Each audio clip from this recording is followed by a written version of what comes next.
Rise in the morning. Your day just got started. Everybody rise. Rise with Dr. Z. Everybody rise. Wake up and live. Everybody rise. Wake up and live. Everybody rise. Rise in the morning. Wake up and live. Rise in the morning. Your day just got started. Rise with Dr. Z. Wake up and live. Everybody rise. Wake up and live. Everybody rise. Wake up and live. And welcome to Rise in the Morning with Dr. Z. It is so good to be back with you. It's been very harrowing last few weeks. My mom, she's in the hospital. She's not doing too well. And so let me say good morning to Natasha Charles, Wendy Ann. You're on this morning. It's good to have you. Kathy Joseph, Doreen Douglas Forbes, Amaran Frederick, that's my sister. All right. She is in New York with mom at the time. And I just want us to pray for the sick. Pray for my mom. And I think those of you from Grenada, you might remember my mom. And I'll tell you something. She is known as the roti lady from Grenada, Miss Cecilia Frederick. And so I'm asking you to continue to pray for her. And I just wanted to come back and be with you guys. I missed you guys. So wake up your friends, everyone, and tell them, come on, and learn something with us this morning. And I say us because I also am learning certain things as I go along and prepare for this program. Joyce Smith, good morning, Curtis Mitchell. And I want to say something to you guys. You know, when people come on and say good morning and just give them a like. Or say good morning to them. You know, let's make it a family affair. Yes, Claire, Antoine, good morning, Natasha, Charles, and thank you. Yes, we're all praying that my mom would feel better, but here we are this morning. So it's a good morning to you guys. Share, like the program, and let's have a wonderful time today. But I'll tell you something. It's going to be a serious topic this morning. Catherine Williams, good morning. Yes, and compliments of the season to everyone. Okay, as usual, we do not start without prayer. And so I'm going to pray this time for all of us. Oh, Heavenly Father, thank you for waking us up this morning. Thank you for waking us up in our right mind, oh God. Thank you for your blessings. Thank you for keeping us, oh God. And Lord, at this time, I bring the sick to you. Bring my mom and all the suffering ones, oh God, in America, in the Caribbean, in the world, oh God. And we know that you have the final say, and we know it's all up to you, oh God. You know our beginning and you know our ending, oh God. And some of us are here, but for you, including myself. And oh God, I thank you for that. Because, Lord, we know that you have been taking care of us and keeping us safe, oh God. And Lord, I just pray that as we do this program this morning, that some of the listeners would understand how important it is to also help keep ourselves and others safe. Lord, I thank you for what you have done. Thank you for what you are doing and what you are going to do. In thy precious and most holy name, I pray and ask these things. Amen. Amen. Yes, and Morris Franklin, Mo, my Momo, good morning to you. And Doreen and Veronica Edwards, oh my, it's good to have you guys. And yes, I see you guys are chatting, and I love that. That's what I want us to do, become a family with each other. Okay, now I'm going to give those inspirational thoughts that we all look forward to.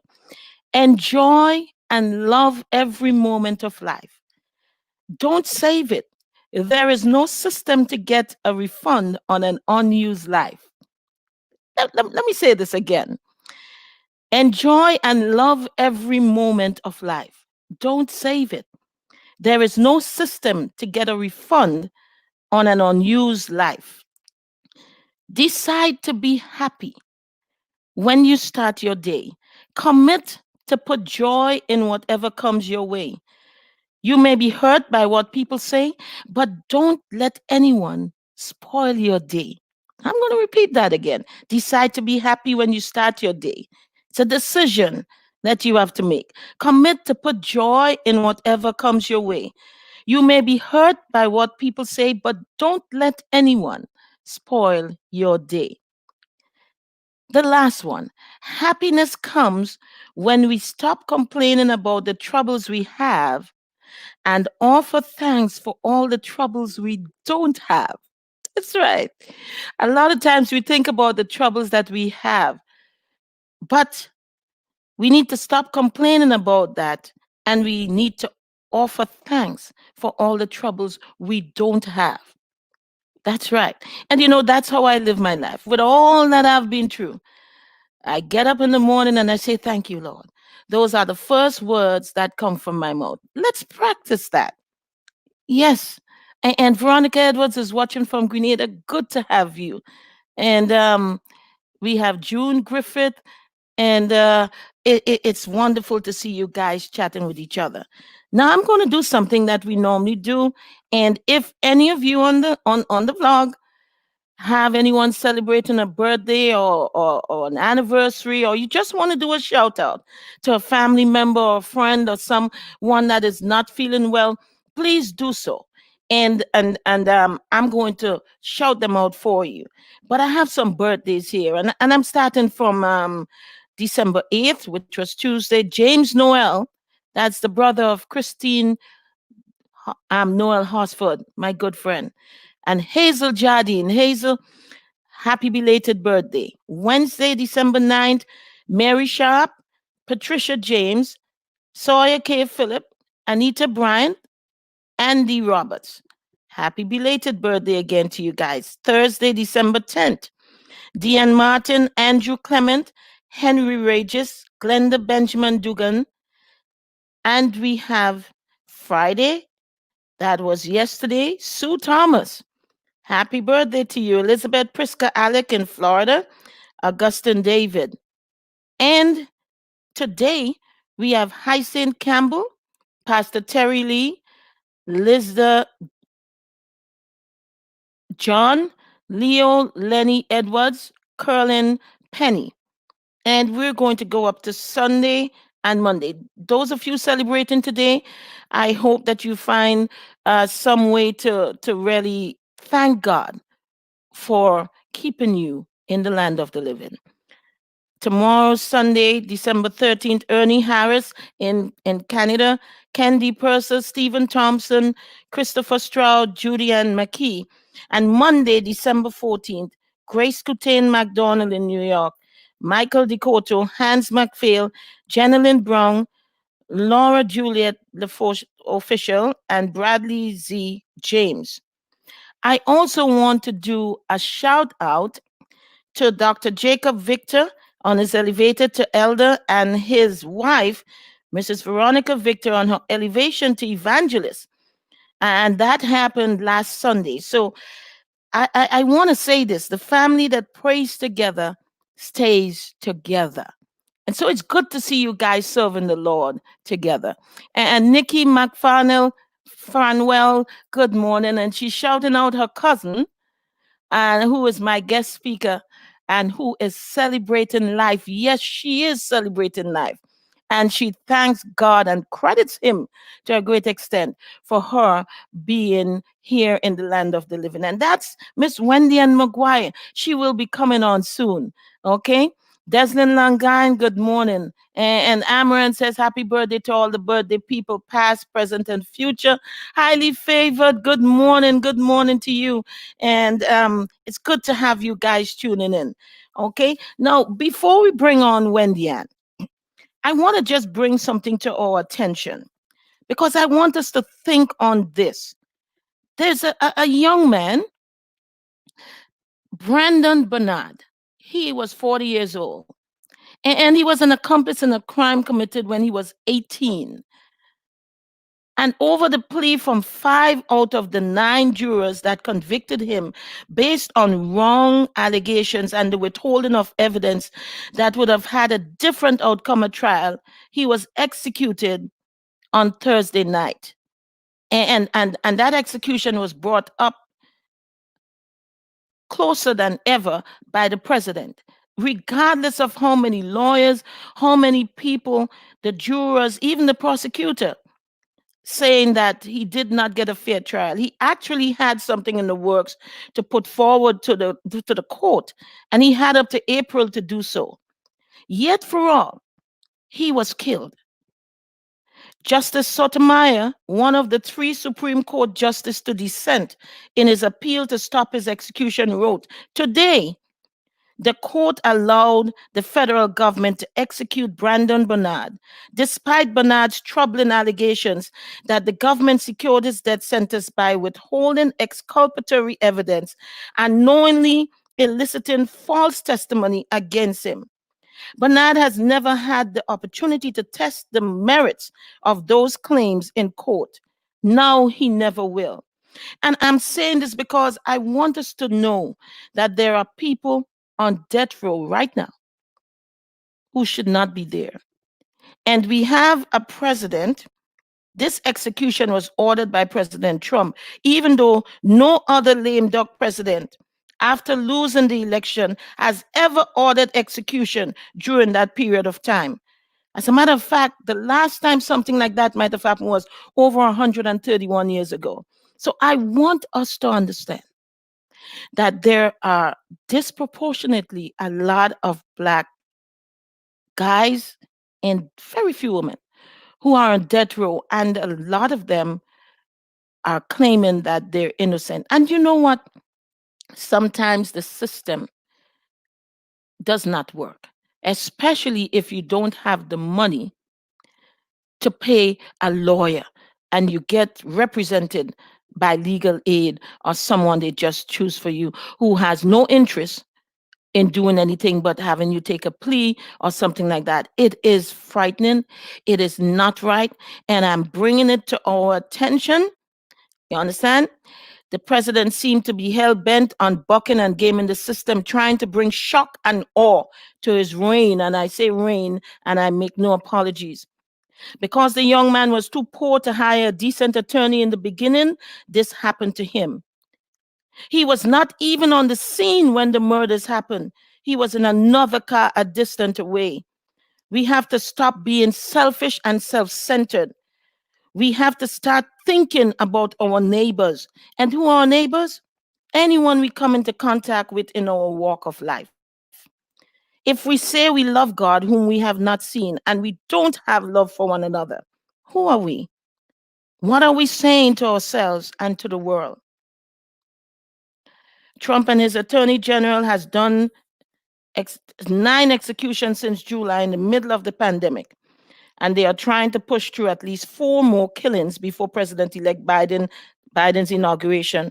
Trump is the first president in 131 years to carry out a federal execution after losing re-election. The people his administration has targeted for death are disproportionately Black. And I wanted to bring that out this morning because it troubles me. It bothers me that a young man who was not even on the scene, he was not in the car, that when they hijacked the car with the 2 people in it and they shot them, he came upon the scene in another car. And they claim that he set fire to the car, which killed the woman.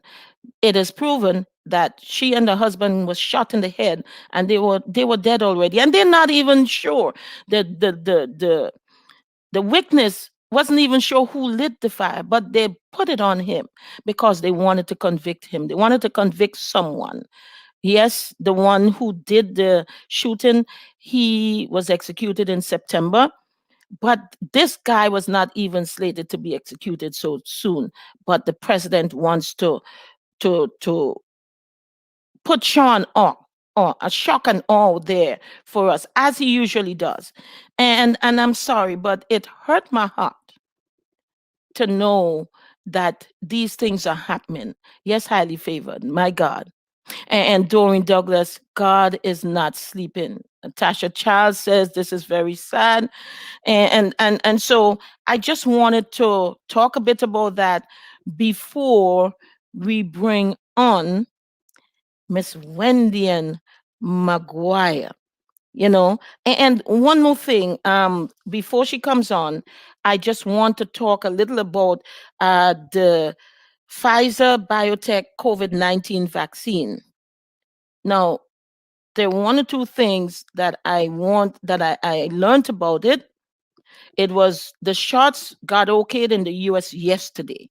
So they okayed the vaccine to be given in the USA. But one of the things that happened when it was given in England, in the United Kingdom, is that they learned that people who use EpiPen or have severe allergies, they are saying that you should not take the vaccine because it caused major problem in two people who was using an EpiPen or had really serious allergies. So they are warning that these are the people who should be careful because in the United Kingdom, they have started warning the people who are really, really severely affected with allergies or use an EpiPen to refrain from taking it right now. I also want to let us know that Christmas Eve is a federal holiday this year.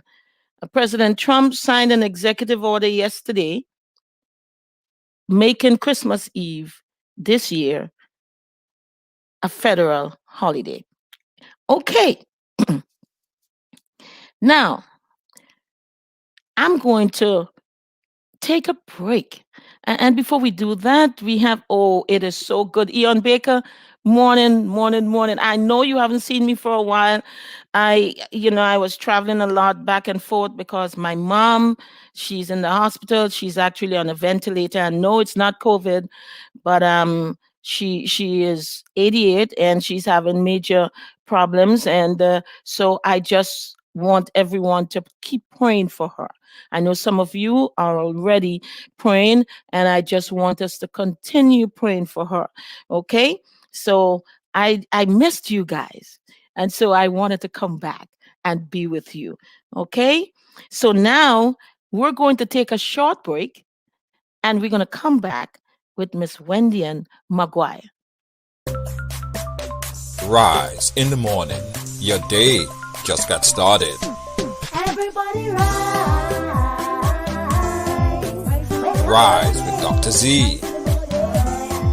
Everybody rise. Wake up and live. Wake up and live. A message by the Grenada Distillers Limited. You want a hand sanitizer to do 3 things: kill germs, be gentle, and to go where you go. You can get all of that in our hand sanitizer. Hard on germs, gentle on hands, affordable. Remember, hand sanitizers contain alcohol. Keep away from heat and flames and avoid contact with eyes. Available at retailers island-wide. Good morning again and welcome back. Welcome back. All right. And so I have some updates on the COVID, but before I do that, I want to welcome Miss Wendian Maguire. Miss Wendian Maguire hails from the beautiful island of Grenada. She migrated to New York in 1988, where she completed high school and went on to college. She recently completed her master's in family nurse practitioner, hoping to get a job in that field. She currently works as a registered nurse and has been an RN for the past 12 years. Nursing and helping people are her passion, and she enjoys doing so no matter what obstacles comes her way. Thank you, Kennedy Phillip. But at this time, we are going to welcome Miss Wendian Maguire. Good morning, everyone. Good morning, Dr. C. I'm praying for your mom. Morning, Gina. Thank you. Everyone else on the live, good morning. Happy Saturday to everyone. Hope you guys are keeping safe. Yes, Wendy, and it is good to have you. And those of you who send in wishes out to my mom, thank you so much. And even though I might not have time to call all your names as we go along, just know that I recognize and I see all of you. Okay. And Nikki McFarnwell says, when the NC McGuire, yes, that outfit is everything. Morning, She's cousin. talking about you, about your outfit, and before you want to answer, Wendy,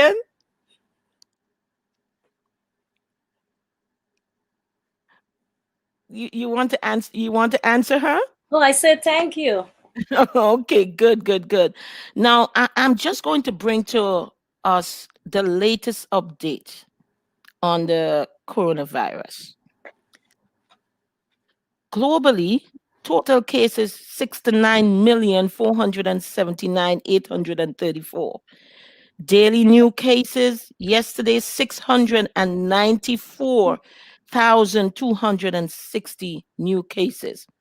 In the United States, 15,851 15,851,735 confirmed cases yesterday, 234,633 deaths.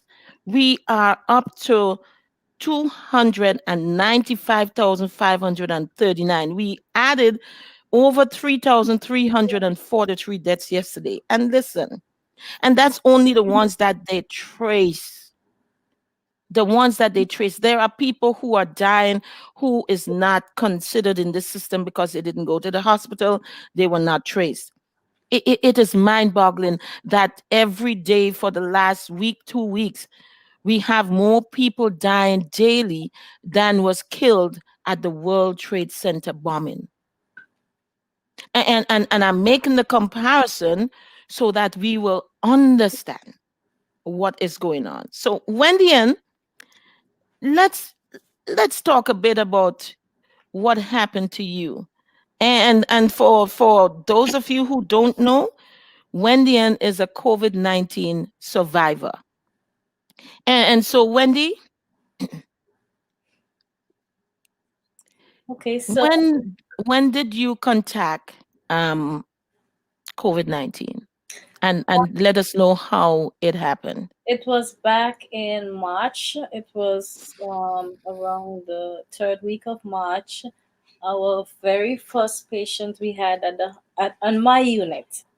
I'm not sure if we had any on the other units. There were no mention, but on our unit, our very first patient came in asymptomatic. Actually, she came in for a fall, so she was not on any COVID precautions. They didn't do a test because it was new. They had said we had no cases in Brooklyn. It was all in Westchester, so we were not prepared. We were totally unprepared. So that patient was in a four-bedded room. There were three other patients with her. It so happened that morning, like they said, when it rains, it pours. That morning we came in, 7 o'clock to be exact. The patient next to her went into cardiac arrest. So we all went in. It was a lot of us. It was like six doctors, pharmacy, respiratory therapists, all the nurses, everybody were in there trying to perform CPR on that other patient. So we were all exposed. Code was finished. We continue our normal day, still not knowing that patient was positive.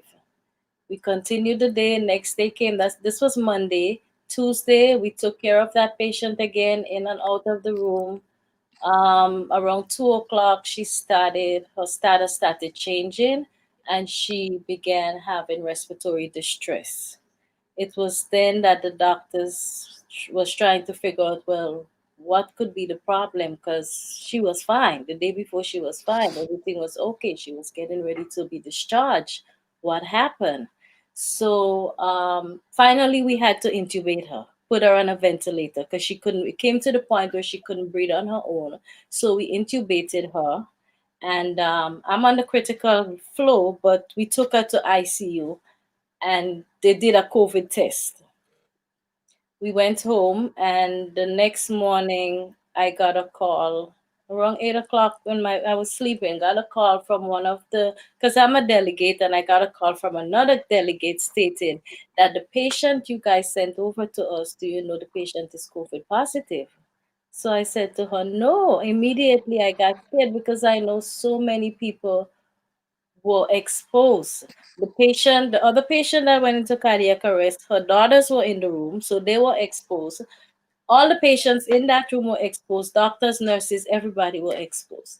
Okay, so we're waiting now to see what's the next step that the hospital is going to take for those people that were exposed. The first day passed, nothing happened. Day two passed, nothing happened. So, as a union delegate, I called up the head and I said to them, this is ridiculous. You know, the patient is COVID positive. No one has said anything. No one has tested us. No one seemed to care. What is the next Hmm. step? So the union rep got in touch with management. After 3 days, after 4 days, they came on the unit and said, oh, based on CDC guidelines, no one were exposed. So you don't need any testing, you don't need anything. But if you start having symptoms, let us know. And in the meantime, you have to come to work unless you have a fever. So, Wow. so Wow. Wow. at that time, I didn't have a fever, but then I started having a sore throat and a slight cough. I didn't pay it any mind because I have, chronic sinus, and I usually get sore throat, cough, all of that stuff, so it didn't bother me. But then we were off again. The weekend came and we went back, and they only pulled two nurses. They sent two nurses home, and the rest of us, well, they couldn't send, like they claimed, they couldn't send everybody because who's going to be taking care of the patients? So only two nurses left, and I was the unlucky one to take care of the rest of the patients that were in the room, which was some of them were already positive also. So then now I have no proper gas. Hmm. Oh, N95, I'm a small because N95 comes in small and regular.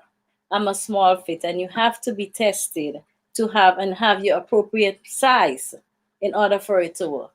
So I go in there and I'm hearing it's only regular size. So I said I cannot go in there and take care of those patients with a regular size mask. I need to get my regular fit.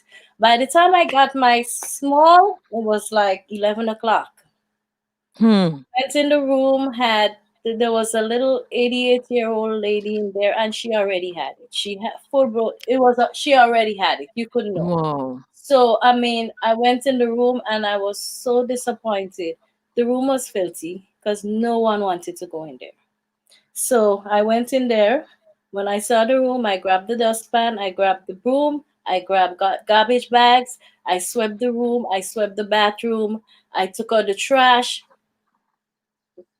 Um, Dietary refused to go in. They would put the tray at the nursing station. So I had to take the tray and feed the patient. I cleaned the patient because we had a tech that was doing overtime that didn't seem to care. So I cleaned the patient. She had diarrhea, constant diarrhea. I had to keep cleaning her, feed her. And you know what? I'm gonna butt in here a bit. Mhm. You at this time you're a registered nurse. You're an I'm a RN, registered so nurse, you but have the other components in there who's supposed to take care of all of those things, but none of them wanted nobody to go wanted to in to go. risk their life, Nobody and wants to you do did. it. So I'm being the person I am. Somebody has to do it. So like I said, Kudos to you. I did building service work. I did dietary work. I did the tech work. I did my work, which made me stay in the room. I should have been there 15 minutes. 2 hours I was still in the room. So Wow. I took care of the patient, and by this was Sunday. By the end of the day, I said to my coworkers, I said, for some strange reason, I'm not feeling good. So I finished my shift. I came home, took a shower, went to bed. Got up the next morning and I went doing a little shopping, and then I got this headache that I never had before. I just couldn't describe the headache, but I just had to lay down. And usually if I have a headache, I don't take medication. I just leave it and it goes away. That And one. Wendy, I just want to, let people know there at that time it was still unknown, relatively new.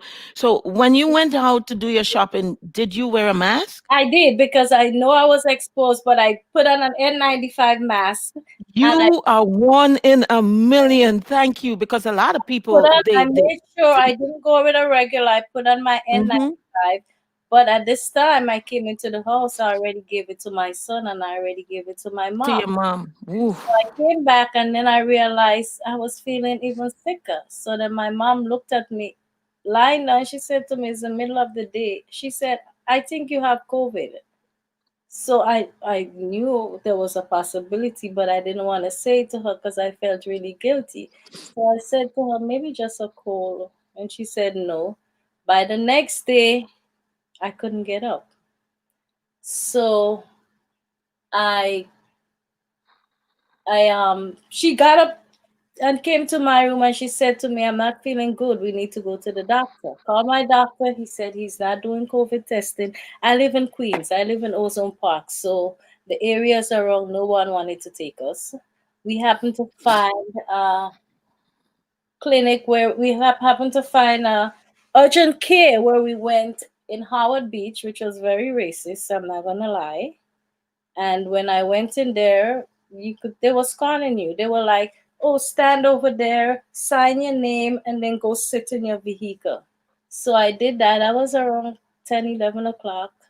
Dr. Z, we stayed. My mom and I stayed in my truck from 11 till 5:30 p.m. And that is unacceptable. That was Said to her, unconscionable. I did not say to her I was a healthcare worker. I looked at her attitude and I said to my mom, I said, I'm about to say something to her. And she said, just be quiet. So I took her advice, went back. At 5:30, they called us on my cell phone and they said, you can come in through the back. Everybody else went in through the front. We had to go through the back. Hmm. When I got there, I had a temperature, I already had a temperature. My heart rate was already up to 160. It's supposed to be under 100. It was already climbing. I was coughing. At that time, he should have sent me to the hospital, but he didn't. Instead, he sent me home. Hmm. Few days after I got up during the night, I realized I was having difficulty breathing. So I said, if I say to my mom I'm going to the hospital, she's gonna start panicking. So I'm there weighing my options. Should I go? What should I do? But then I said no. If I stay, it's gonna get worse. I'm just gonna die right in here. So I need to go to the hospital. Got up, it took me like 2 hours to get a shower and get dressed. And then I said to my mom, I'm going to the Wow. hospital. She said to me, if you call, nobody's going to come because someone from my church called and they did not show up. So I said to her, I'll take my chances. If I call, they don't come, then that's it. So I called, but when I called, the dispatcher asked, how did I, get the coronavirus? And I explained to her I was a nurse. And when she heard I was a nurse, the EMS was at my door immediately. So I got Amen. treatment was good between then and when I got into the emergency room. And when I got there, it was downhill from there. The amount of patients that was in there, they didn't have the staff to care for those patients. So basically, you were neglected. I needed oxygen. Nobody provided it. I stood there for like almost 3 hours without oxygen. Finally, when I was started gasping and I started crying out, somebody came, put me on some oxygen for a few minutes. At that time, I was coughing and peeing. Coughing, as I cough, I peed on myself. But I was lucky to bring a bag with underwears and pajamas and all of that stuff. So I was able to change ever so often. And, Finally, and you know, This is the thing. Thank God you were a nurse, so you had an idea.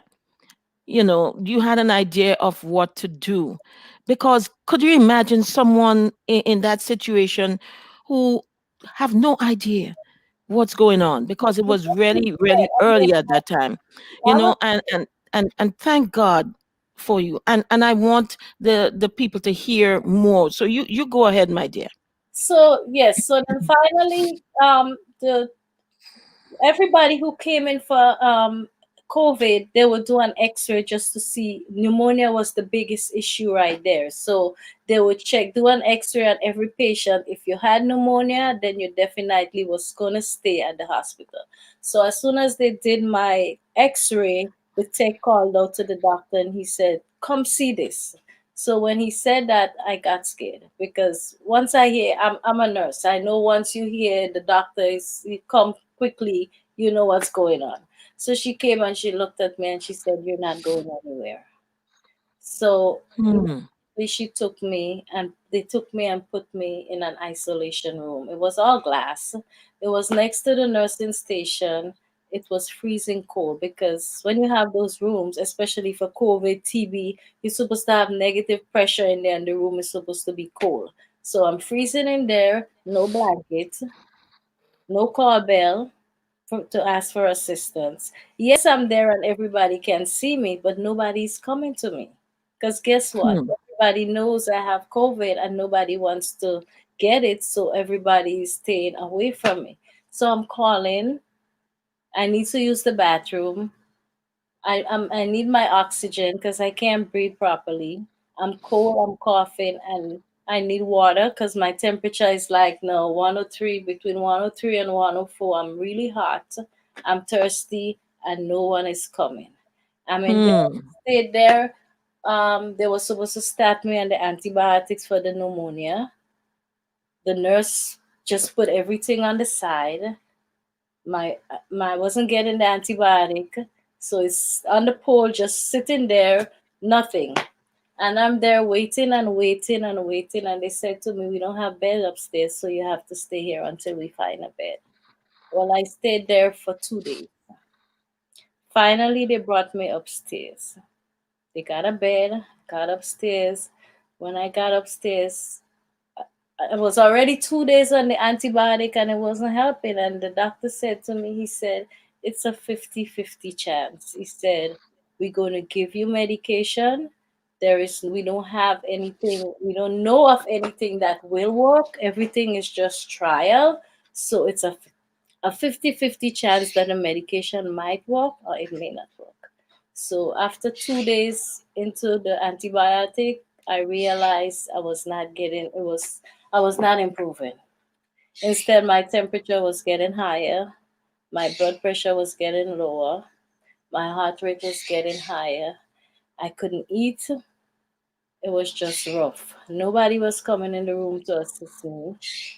I had to actually take my IV, take my whole, go to the bathroom, struggle to go to the bathroom to keep cleaning up myself because I'm constantly peeing, pooping on myself.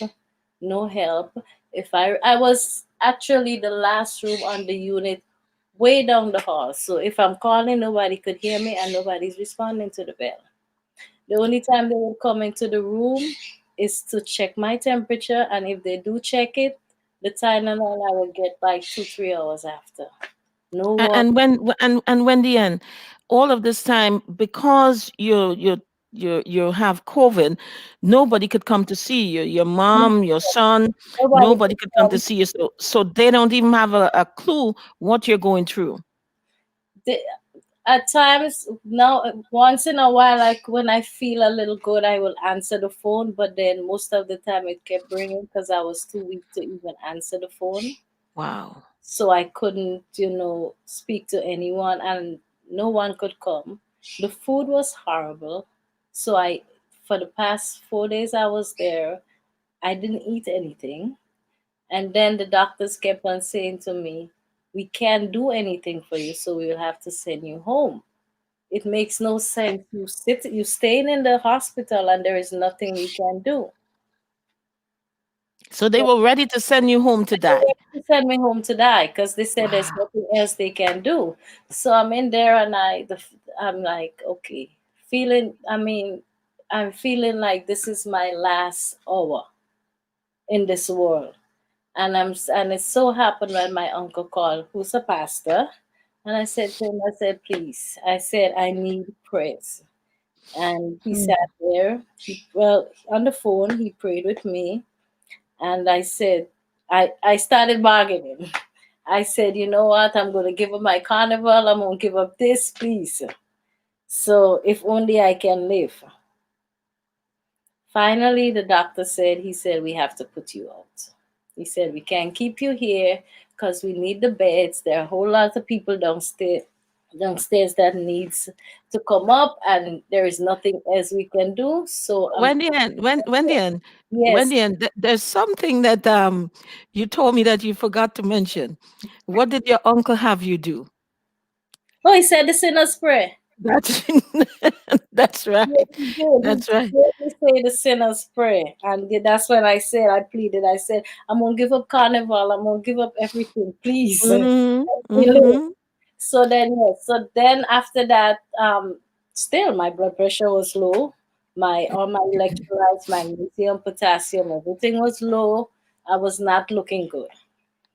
Then the doctor said to me, said, we have to discharge you. I said, please, I can't go home. I said, I can't even walk. I'm too weak. I'm not feeling good. I feel like I'm dying. He said, we can't keep you.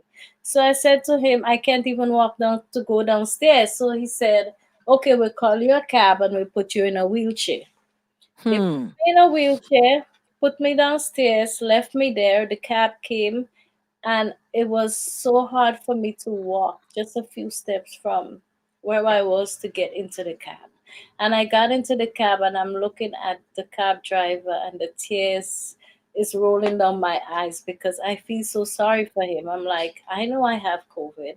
Yes, I have on an N95 mask, but that poor man is there and he's exposed. And he was so nice to me. I up to this day I keep thinking, is he still alive, or did I give him COVID? Wow. I feel so guilty. So I came home, got out from the cab, came between. We have a three-family house, so it's three floors, and I'm on the very top. So I came in through the first door, through the second door, and Dr. Z, I couldn't climb the stairs. Ooh. I couldn't climb the stairs, and I didn't want to Wow. call for help because if I call for help, my 80-something-year-old grandmother is right there. If she opens the door, she's going to be exposed. She's 86. I don't want anything happen to her. So Oh yeah. I just sat on the floor and I said to myself, hopefully somebody would notice that I didn't come up as yet, and my mom, and she would come down. So after like 5-10 minutes, she came down. She and my son. They brought me upstairs. Came inside, and the next thing is I couldn't go lay down in my bed because 4 days I didn't take a shower. I'm not going in my bed, and I didn't take a shower for 4 days coming from the hospital. So I managed to drag myself into the bathroom. I took a shower, went to my bed, and slept until the next. Actually, I ended up in my bed naked because I didn't have the strength to put clothes on. Oh my goodness. So I came from Whoa. the shower, wet, in my bed, no clothes. When I got up at midnight, I was like, wait a minute, where's my clothes? And then I remember I didn't have the strength to put it on. It didn't get better until I think Junior had my picture up on Facebook. And one of the doctors I used to work with happened to see it. And he called me. He said, why didn't you tell me you had COVID? And I said to him, I was too sick to call anybody. So immediately he sent me some prescriptions, which helped my breathing because they sent me home, no oxygen, no steroids, nothing to help me. So the Wow. lucky thing, that's a good friend of mine. He prescribed me prednisone and a few steroids inhalers. My son went and he got it, and I started taking it. And in like 6 days, I was able to at least sit up and breathe, better than I was breathing before. And that is how I managed to feel better. And one of the things that you got was hydrochloroquine, right? I did get that, and Yeah. I'm not gonna lie, I took it because they said 50-50. What do I have to lose? I don't take it, I might die. I take it, I might still. What do I have to lose? So I took it. I did. And thank God you are here today to Today, talk about it. And before we go any further, we're going to take a short break and we'll come right back. Are you thinking of a Grenadian Christmas but unable to travel? Well, we've got the next best thing to being home for Christmas with the My Grenada box, specially packaged with lots of Grenadian goodies to help remind you of the taste of home. Having a My Grenada box is easy as 1, 2, 3. Visit our website at mygrenadabox.com. Click to make your purchase and voila! In just a few days, it's at your doorstep. My Grenada Box, a taste of Grenadian goodness. I spend my life away, but this is where I wanna be. My little piece of the ocean is all I need. If it was up to me, I'll never leave. Wendy Ann, it is so good to know that you're here. And one of the things I've said to you is that we have a God that knows our beginning and knows our ending. And it was not your time. You had to live to tell your story. And some of us are in that bracket. We suffered great illness.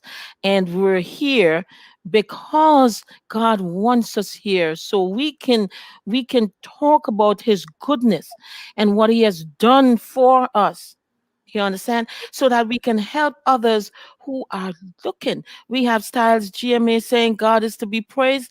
Your purpose on earth is not done. May God continue to protect you, Wendy Ann. And Lucille Pascal, she's watching from London. And I want to say this to you. Remain true to God. You promised him. Okay? Okay, Wendy Ann. But it's amazing that your problem started from around the third week in March, yeah, but I have some documentation here that proves that this thing has been around from since before March. It was here most likely from the end of last year, and we have a president who thought it not wise to let people know that this terrible virus was upon us. And because of that, so many people at the beginning of this got caught. And a lot of them not only got sick, but a lot of them died because people had no idea what was going on. People came into the orbit with COVID and nobody had a clue. As a matter of fact, there was a medical conference in February somewhere around Boston, and they have traced back over 300,000 people who got somehow infected from people who attended that medical conference, because they had no idea that this thing was out there and it was so bad. And so, as Veronica Edwards says, thank God you're here to tell yeah, your story. And before we make a call to people out there, I just wanted to bring this to our attention. United Airlines flight attendants raise alarm on crew quarantine protocols. They are claiming that the airline, United Airlines, is telling some flight attendants whose colleagues test positive for COVID-19 to keep flying and monitor for symptoms. Three employees told Reuters, raising concerns among staff about the policy. So, some people think because you are going to have a mask on when you fly, remember, you're in a closed in situation, you don't know who have COVID. And yes, I know some people test before going on the flight, but some people test days before. COVID could manifest itself. You can test today and test negative, and the next day you test positive. So someone did a test 24, 48 hours, 36 hours before, and they presented it, and it says that they were negative. They could be positive by the time they get on the plane with you. And if the airlines, some of them, they are not following protocol, and they're still requiring their air hostesses and so on to actually continue flying. It's frightening. I had a conversation with a nurse just like about 2 weeks ago, and she said she and another colleague that's at a different hospital, they were the only two who did not get COVID in the nurses department. And somebody said to them, "You might be carriers," and she didn't believe it. But then when they went to test, they were carriers. As a matter of fact, they were the ones responsible for giving all the other nurses the COVID on that ward. And I want you to talk a little about that, Wendy. Let people know that they, about being a carrier without having the symptoms. Yes, you can be a carrier. For example, my son was a carrier. He showed no symptoms, but I know he had it. And when he did the antibody testing, he had antibodies, so we know he had it. And you would know he had it if you were not a family member. So anybody can have it. And let's take for example the patient that came in. She was a care at first. She had it. She had no symptoms, not a cough, not a no fever, nothing. So we didn't know. That's how we all got it, because she came in showing no symptoms, asymptomatic, and that's how we got it. So anybody can be walking around with it. They don't even. She didn't even know she had it. That patient didn't even know she had it. So anybody can be walking around with it, don't know they have it, and come in contact with everybody else, and that's how you get it. So we have to be careful and we have to be mindful. Just take precautions that you don't know, and just assume that everybody is at risk and that anybody can give it to you. Just be And that is so true. And we're actually in the Christmas season, and I know a lot of people would love to have their family over for Christmas, but we have to be careful, you know. And I know Nikki is saying that we take things away from God when we make things political, but I'm going to say this much: there are things that could have been done, and I'm not, and that is one of the problem, because we have people who are saying this is still a hoax yeah. even after seeing all of what's going on. And it's because of the rhetoric going on out there why people are still believing that this is a hoax. It was brought about and talked about by the Democrats. And I don't mean to make things political, but we have to be honest and we have to be true and we have to say it as it is. Okay? This thing could have been more controlled if we had someone saying, listen, we need to do what is important. We need to do what the CDC and the scientists say. We need to mask up. We need to social distance at least 6 feet away. And we also need to understand that these things, you understand, avoid crowds if possible. Instead, we have people, and I'm also talking about even when President-elect Biden got elected, and we had people just going out there in the streets like crazy. Avoid crowds. So we have to understand that there are things that we can do to keep not only ourselves but our family, our friends, our neighbors. And it does not only mean the people next door that live in the house next door to us. We have to learn that we need to do things to help keep people safe. You understand? I know you're not calling it a hoax, Nikki. I'm just talking about even in the hospital where Wendy Ann worked. There are Yeah. people there after seeing all of that. When do you want to tell them? Yes, I have one of my directors saying it's a hoax. We watch too much TV. We don't need no N95 mask, and it's she doesn't believe it. She doesn't Even after seeing believe it. all of the refrigerated trucks with bodies. Bodies. I mean, Oh, we were wrapping bodies, 10 bodies on one unit. How many bodies? It was just so sad. And you don't know unless you're actually there and you see it. I mean, you care about your patients. Nobody wants to see anybody. and that's the thing. And so we have to point out those things. I know that it's one of the things that we don't like to hear, but it's true. When you have people in position of authority that can say, listen, let's wear our mask, let us do those things that would help, not only help keep us from getting this thing, but from actually transmitting it. And we have people who say, oh, this is a hoax, this is no good, nothing is wrong. And spreading that rhetoric out there, it is not good.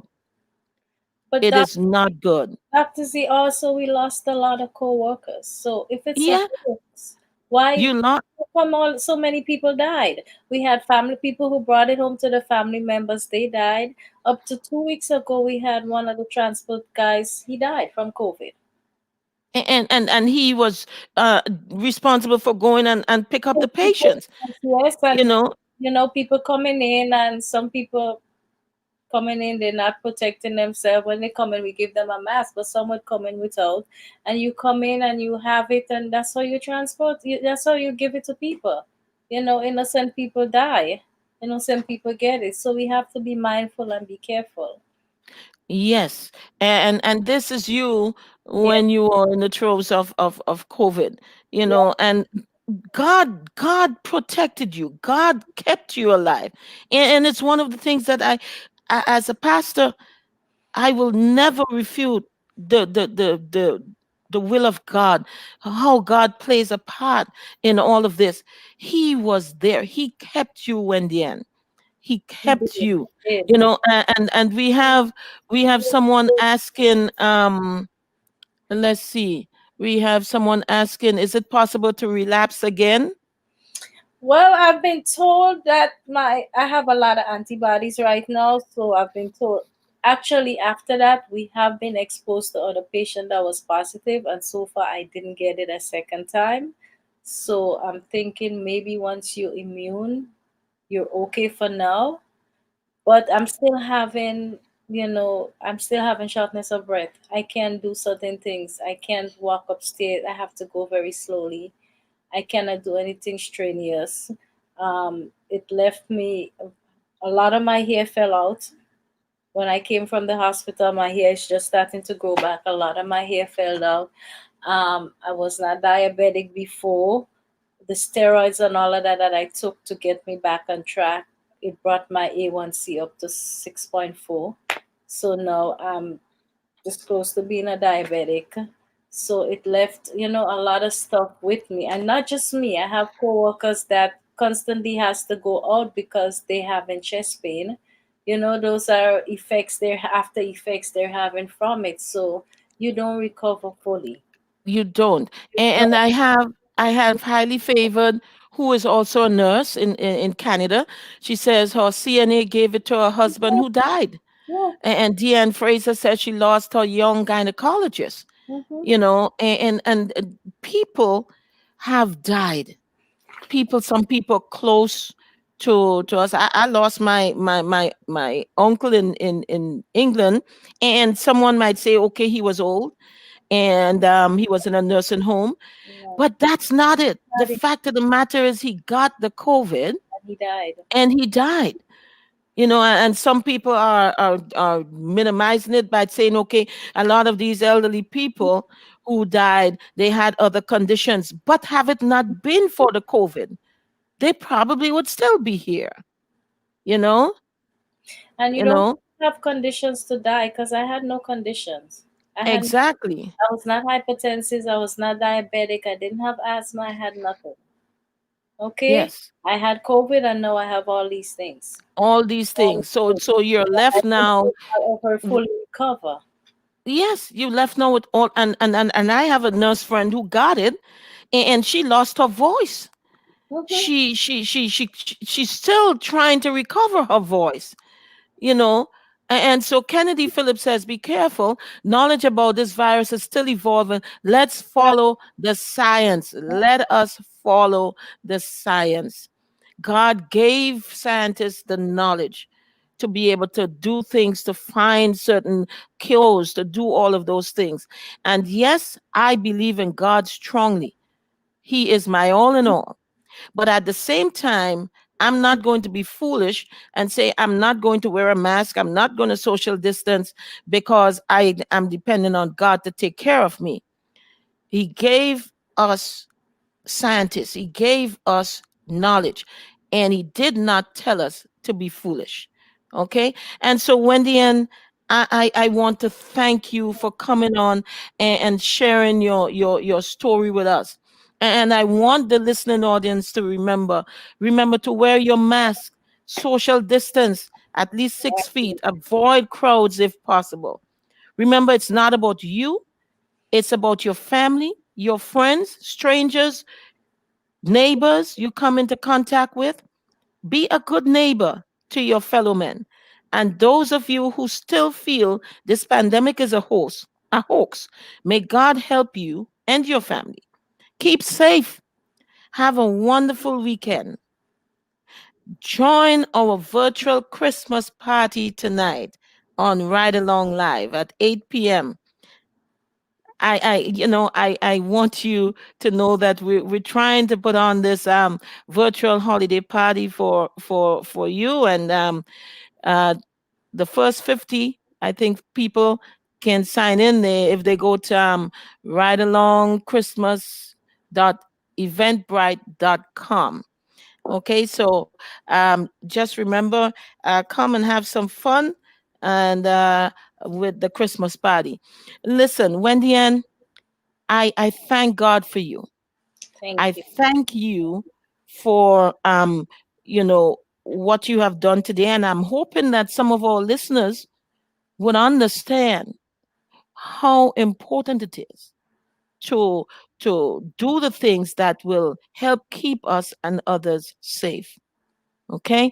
And thank you, thank God for saving you. Thank Thank you. God for you knowing that in your time of trouble you called on God. And your uncle didn't just call you just by chance. That No, was God's no. God's leading. Yeah. You had lost hope, you were in despair, and God had him call you. And you are here today. And I thank you for agreeing to come on and share your story with us. My audience out there, please remember it is important to follow the science. Yes, God is in the midst and God knows everything about us. Nicole McQueen says, thank you for sharing your experience, Wendy. Very helpful information. I pray for your continued healing and blessing. And all of you who are saying thank you to Wendy, and we're grateful for her. We're thankful that she was able to come on and make people understand what is going on out there and let us know the seriousness of this pandemic. It is worldwide. I mean, over 100 and 30 something countries out there and territories, you know, where people are going through the troves of COVID. You understand? And so we have to understand that this thing have been around. It's still going to be around for a time to come, even though uh, the vaccine has been okayed to on Friday, which was yesterday, to be distributed. It's going to take a while before it gets down to so many people. They said by probably not until March, April, that is going to get to the regular people. So we still have to do what is necessary in order to safeguard ourselves, our friends, our loved ones. Many people are dead, maimed, and sick. Economies are in a state of total or partial shutdown, and lives are turned upside down. I'm saying to you, thank you again, Wendy Ann. You're And welcome. I'm going to give you your last few words, and then I'm going to wrap up. So, what do you want to say to the people out there? I just want to say it was my pleasure coming on to share my story so that more lives can be saved. I chose the profession of saving lives, and anything I can do to save, even if it's one, I will do it. So, folks, just be careful. It's the Christmas season approaching. We don't want you guys, more people being infected. I lost too many friends, too many coworkers. It's sad. It's not a nice thing, and it's real. Just be careful, protect yourself, take care. Okay? And Thank you. you're welcome. Thanks for having me, Dr. Z. You are most welcome. And so, I just want you guys to have a wonderful weekend. Try to be safe. Remember, I see Gordon Miller all the way from Grenada. He says, thanks for the information. We love you, Wendy, and put your trust fully in the Lord. Joyce Smith says, Wendy, and continue your walk with God. He has a great job for you to do in this time. Your testimony will help to save lives. And Samibu Langain says, blessing, your testimony will save lives. And the highly favored said, that's right. And so it, thank you. Thank you again for listening. Thanks for coming in. Your friends who did not tune in, get them to go back on and view this, because this will definitely help save lives. Okay? And may the grace of God and the sweet fellowship of the Holy Ghost rest, remain, and abide with us all now and forevermore. Amen and amen. And remember, I'm on Thursday mornings between 8 and 9, and on Saturday mornings between 8 and 9. And I'm telling you, we are going to have something really nice for you next Saturday morning. God spare our lives. So have a wonderful weekend. Thank you for tuning in, and may God continue to bless you guys. Thank you. Rise in the morning. Your day just got started. Everybody rise. Rise with Dr. Z. Everybody rise. Wake up and live. Everybody rise. Wake up and live. Everybody rise. Rise in the morning. Wake up and live. Rise in the morning. Your day just got started. Rise with Dr. Z. Wake up and live.